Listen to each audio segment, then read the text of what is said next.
अस्सलाम वालेकुम। उम्मीद है कि आप सब लोग खैरियत से होंगे। आज के इस व्लॉग के अंदर कुछ खबरें आपसे शेयर करनी है। इमरान खान साहब ने जेल से जो कुछ बातें की थी, अब उसका कुछ रिस्पांस हमें नजर आ रहा है। कुछ सहाफियों की जानिब से वो क्या कह रहे हैं, मुख्तलिफ खबरें जो आजकल गर्दिश कर रही हैं, उस हवाले से कुछ तफसीलात आपको बताऊंगा। कुछ मजीद चीजें भी हैं, लेकिन सबसे पहले आप ये सामने देखें। ये एक आपको नजर आ रही होगी तस्वीर, और इस तस्वीर के अंदर जो बोर्ड के ऊपर नाम लिखा हुआ है वो है इमाम बीबी मैटरनिटी हॉस्पिटल। ये सियालकोट का एक अस्पताल है, सर्कुलर रोड पे है इमाम बीबी अस्पताल, इसका नाम है। ये जच्चा बच्चा जिसे अस्पताल आप कह सकते हैं, वो अस्पताल है। और ये अल्लामा इकबाल साहब की जो वालदा थी इमाम बीबी, उनके नाम पे है सियालकोट में। लेकिन साथ अब आप ये तस्वीर भी देखें, इसमें लिखा हुआ है ख्वाजा सफदर मैटरनिटी हॉस्पिटल, वही सर्कुलर रोड सियालकोट। तो अब पहले इस अस्पताल का नाम इमाम बीबी था, अब ये ख्वाजा सफदर हो गया है। और इसके हवाले से जो तफसील शेयर की है वो की है रेहाना डार साहिबा ने। उन्होंने जो कहा है कि मुबैना तौर पे ये ख्वाजा आसिफ साहब ने नाम तब्दील करवा दिया है। अल्लामा इकबाल की वालदा के नाम पे जो अस्पताल था उसको अपने वालिद के नाम पे जनाब मुंतकिल कर दिया, यानी उस अस्पताल का नाम अपने वालिद के नाम पे रख दिया। ये इल्जाम रेहाना डार साहिबा लगा रही हैं। सियासत.pk भी इसको रिपोर्ट कर रहा है, ये सामने आप देख सकते हैं। अल्लामा इकबाल की वालदा के नाम से मंसूब अस्पताल को ख्वाजा आसिफ ने अपने वालिद के नाम से तब्दील करा दिया। जनाब ये बड़ा इल्जाम लग रहा है। और अगर रेहाना डार साहिबा की ट्वीट आप देखें, सबसे पहले रेहाना डार साहिबा ने इसको शेयर किया। हो सकता है कहीं और भी सोशल मीडिया पे ये शेयर हुआ हो, लेकिन मेरी नजर तभी पड़ी जब रेहाना डार साहिबा, जो उमर डार और उस्मान डार साहब की वालदा हैं, उन्होंने लिखा हुआ ट्वीट में, अहम तरीन और इंतहाई शर्मनाक, सियालकोट में अल्लामा इकबाल की वालदा के नाम से मंसूब इमाम बीबी मैटरनिटी हॉस्पिटल का नाम तब्दील करके वोट चोर ख्वाजा आसिफ ने अपने वालिद से मंसूब करते हुए ख्वाजा सफदर मैटरनिटी अस्पताल रख दिया है। इमरान खान की हुकूमत में इस अस्पताल को बनाने के लिए 3 करोड़ रुपए का फंड दिया गया था। अपने और अपने वालिद के नाम की तख्तियां लगाने के शौकीन ख्वाजा आसिफ ने पूरे शहर में कोई सड़क, पुल, कॉलेज, यूनिवर्सिटी, डिस्पेंसरी तक नहीं छोड़ी जहां अपने बाप की तख्ती न लगाई हो। सियालकोट के शहरी जानना चाहते हैं कि इसके बाप की ऐसी कौन सी अवामी खिदमत थी जिसके सिले में टैक्स पेयर्स के पैसे से इस आले स्वाब का एहतमाम किया जा रहा है। उन्होंने आगे ये भी लिखा है कि जनाब ये कोई इमरान खान साहब की वालदा के नाम पे अस्पताल तो नहीं था कि उनकी तख्ती उतारी गई है। यहाँ पे अल्लामा इकबाल साहब की वालदा के नाम की ये तख्ती थी।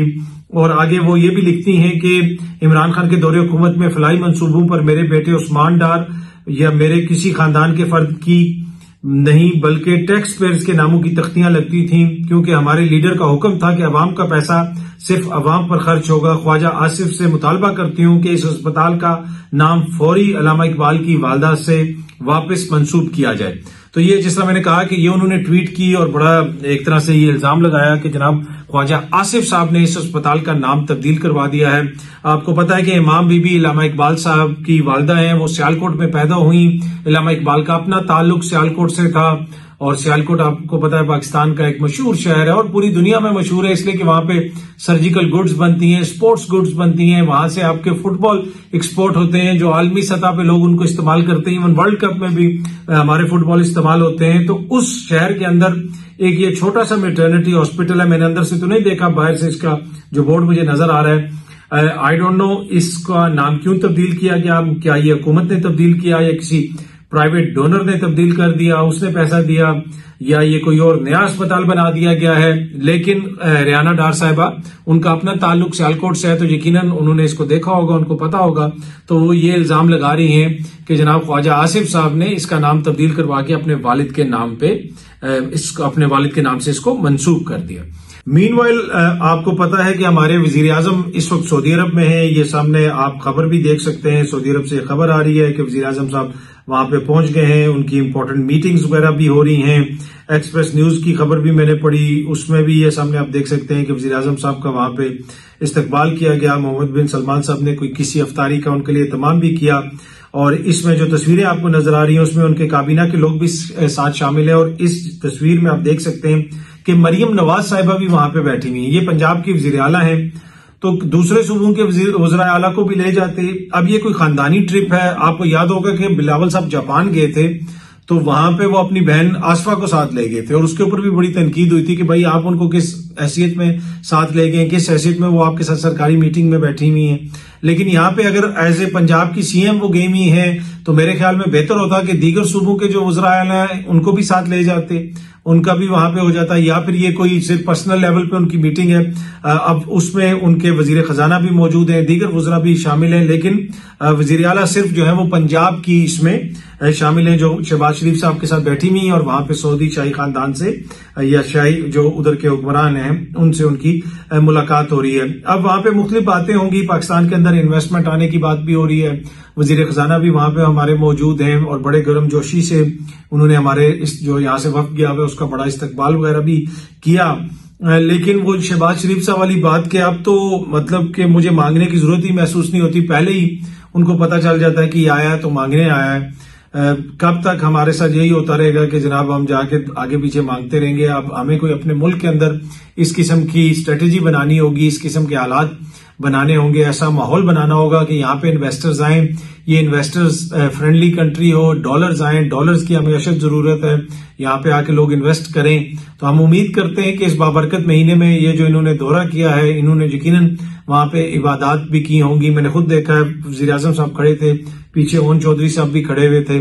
ओन चौधरी साहब जिन्होंने आपको पता है सलमान अकरम राजा साहब को एक बड़ी उससे लीड से हराया है, और सलमान अकरम राजा साहब ये कहते हैं कि ये मुझसे बड़ी लीड से हारे हुए हैं और ये जाली फॉर्म 47 की वजह से जो है असेंबली में बैठे हुए हैं। पर एनीवे वो भी वहां पे गए हुए हैं, उनका मैंने देखा वहां पे उनकी तस्वीर आई थी जहां पे वज़ीर आज़म साहब भी गालिबन कोई नमाज वगैरह पढ़ रहे थे, तो पीछे वो भी खड़े थे।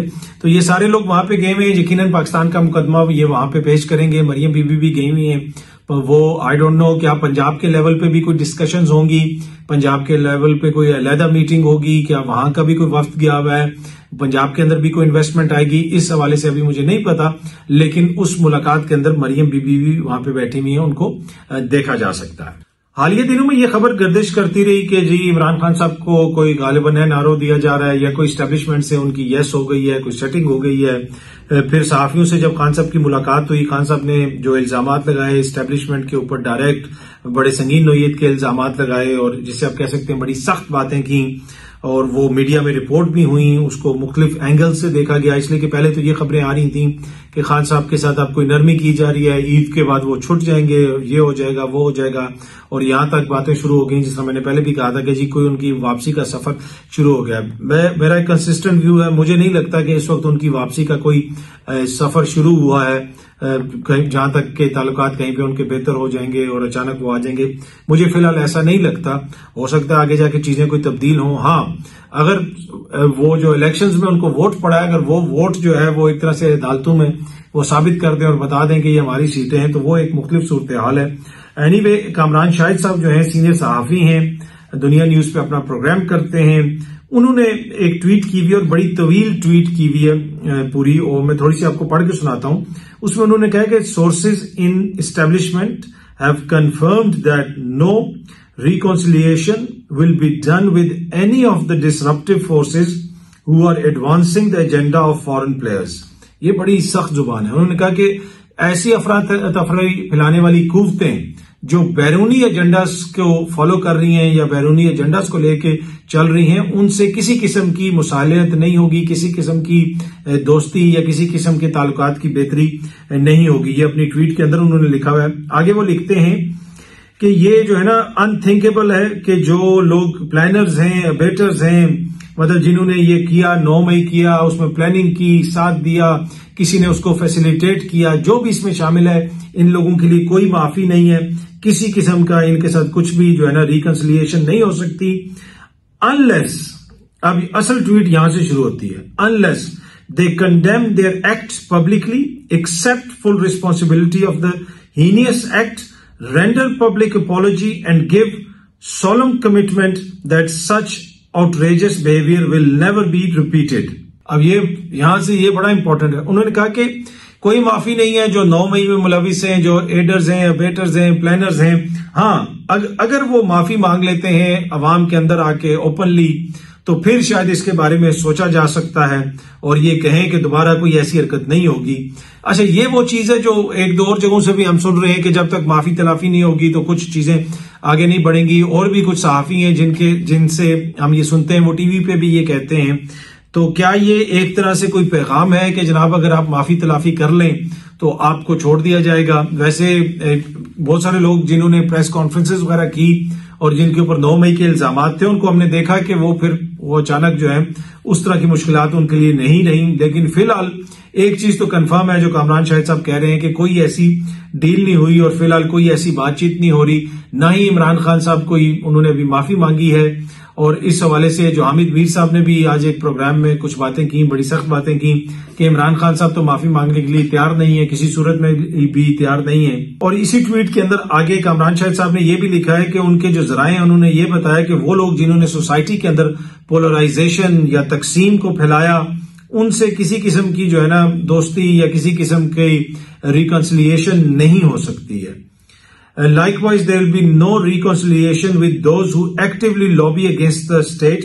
उन्होंने कहा इसी तरह वो लोग जो रियासत के खिलाफ मसलसल लॉबी करते हैं, उनके खिलाफ बयानियां बनाते हैं, अपने वेस्टेड इंटरेस्ट यानी सिर्फ और सिर्फ अपने मफादात के लिए रियासत को टारगेट करते हैं, सियासी मकासद के लिए, सियासी मफादात के लिए, उनके साथ किसी किस्म का जो है ना वो मुसाहलत नहीं हो सकती है।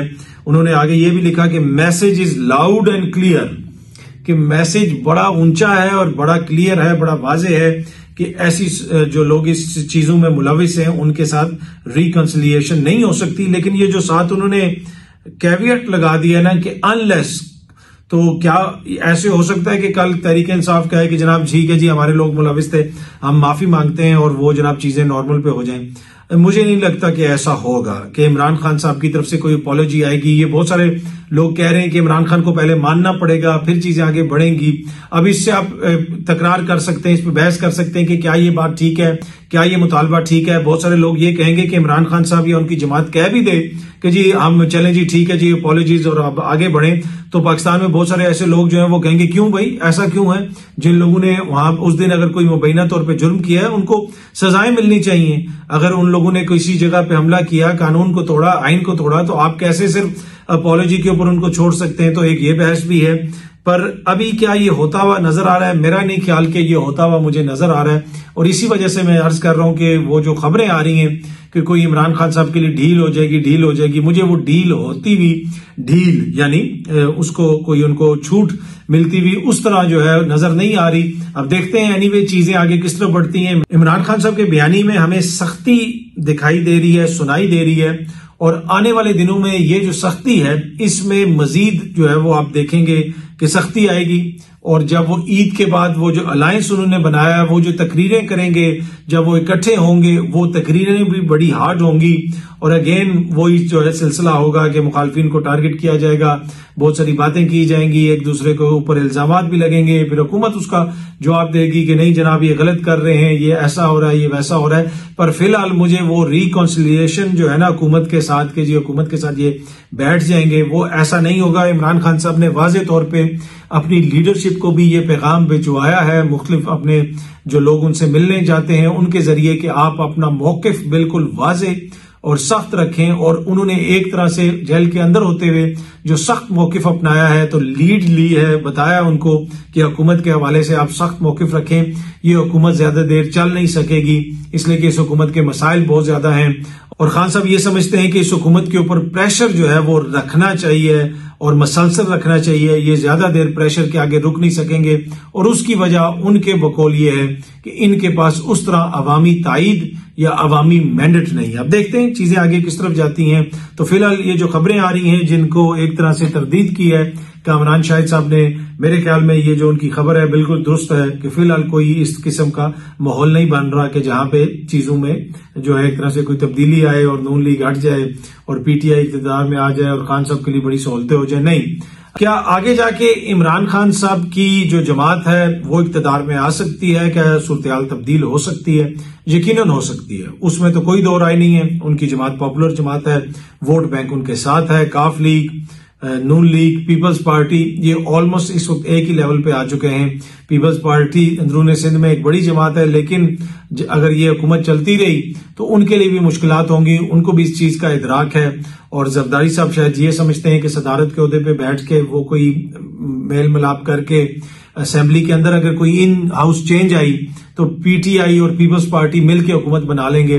मुझे ऐसा होता हुआ नजर नहीं आ रहा है। इलेक्शंस के फौरन बाद भी कहा गया था कि पीपल्स पार्टी और पीटीआई मिलकर हुकूमत बना सकते हैं, पैगामात भी भिजवाए गए थे और मैंने उसी रात को अर्ज किया था कि ये मुझे होता हुआ नजर नहीं आ रहा।